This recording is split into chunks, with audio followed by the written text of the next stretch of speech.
है कि आज बड़ा इंपॉर्टेंट डे है, लेकिन इतने बड़े बड़े लोग यहाँ बैठे हैं और इस इंपॉर्टेंट डे को छोड़ के वो आज ट्रैवल करके बीकानेर से यहाँ पधारे हैं और जयपुर से अपने एक बिजी शेड्यूल के बाद पधारे हैं, तो मेरी बड़ी मिक्स्ड फीलिंग है।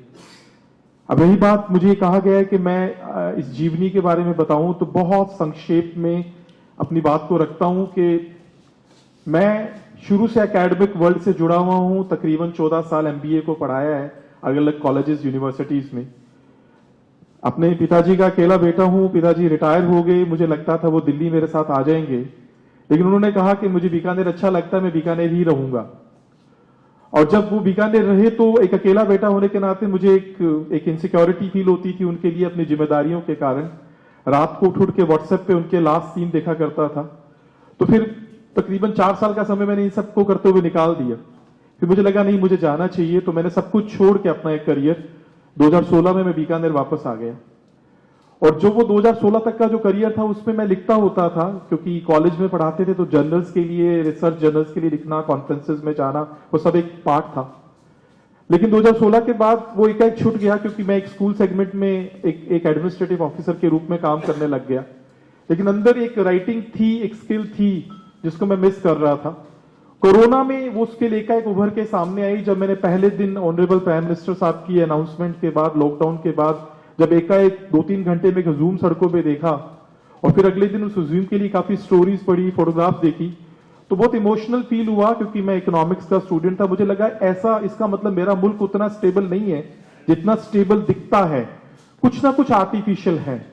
तो मैंने पढ़ना शुरू किया और पढ़ते पढ़ते दिमाग में आया क्यों ना लिखा जाए।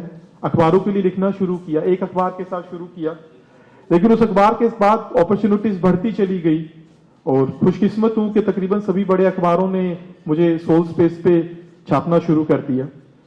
फिर मुझे एक महसूस हुआ, एक कमी महसूस हुई, और ये फील हुई, बहुत स्पष्टता के साथ कह रहा हूं, मुझे महसूस हुआ अखबार की एक दुनिया है लेकिन किताब का पूरा यूनिवर्स है। अखबार की एक दुनिया और किताब का पूरा यूनिवर्स है। चूंकि मैं मेरी बात आम आदमी तक पहुंचाना चाहता था, लोकप्रियता जिसमें कोई मुद्दा नहीं है, मुझे लगता था कि जो मुझे समझ है वो आम आदमी तक जाए। और समझ में आर्थिक मुद्दों पे समझ जो है बहुत जरूरी है, क्योंकि हमें नहीं पता चलता महंगाई क्या है, हमें नहीं पता चलता पेट्रोल डीजल कब महंगा हो जाता है, हमें कई चीजें टेक्निकल कॉन्सेप्ट समझ के हम उसको इग्नोर कर देते हैं, जबकि मुझे लगता है वो हमारी फंडामेंटल चीजें हैं। अगर रीडिंग हैबिट है तो रीडिंग हैबिट में आर्थिक मुद्दों को भी पढ़ना और समझना भी हैबिट होना चाहिए। अगर वो हैबिट डेवलप होती है तो इस मुल्क का सही तरीके से विकास हो सकता है। ये कह के हम बहुत गलती करते हैं कि लोकतंत्र में आर्थिक विकास की जिम्मेदारी सरकार की है। मुझे लगता है लोकतंत्र में आर्थिक विकास की जिम्मेदारी हम सबकी है, और वो सब तभी शुरू हो सकता है जब हम उन मुद्दों को ढंग से समझेंगे। इसी बात को सोचते हुए मैंने इस किताब को लिखा। इस किताब की 1.5 साल की एक जर्नी है। इस किताब का सबसे एक मार्मिक पक्ष यह है कि मुझे किसी ने एक दिन पूछा कि तुम आम आदमी कहते किसे हो, तुम अपने आर्टिकल्स में आम आदमी को कोट करते हो, तुम्हारी नजर में आम आदमी कौन है? तो मैं बहुत क्लियरली बताता हूं, इस किताब में आम आदमी की 10 कैटेगरी को मैंने बताया है, जिसमें एक टैक्सी वाला भी है, जिसमें एक गोलगप्पे बेचने वाला भी है, जिसमें एक LIC ब्रोकर भी है। मैंने उनकी जिंदगी को समझा, उनके इंटरव्यूज किए, और उनको समझने के बाद अपनी किताब में उनको बहुत इंपीरिकली इमोशंस के साथ उनको लिखा मैंने। इस किताब में इस आजाद मुल्क की, क्योंकि हम 75वें साल में हैं, इस किताब में आजाद मुल्क की कई ऐसी घटनाओं की, ऐतिहासिक घटनाओं की, जिन्हें हम ऐतिहासिक घटना कहते हैं, मैंने उन्हें आर्थिक पक्ष पे लिखा है। ग्रीन रेवोल्यूशन को हम ऐतिहासिक घटना कहते हैं, मेरी किताब से आप उन्हें आर्थिक पक्ष पे समझेंगे।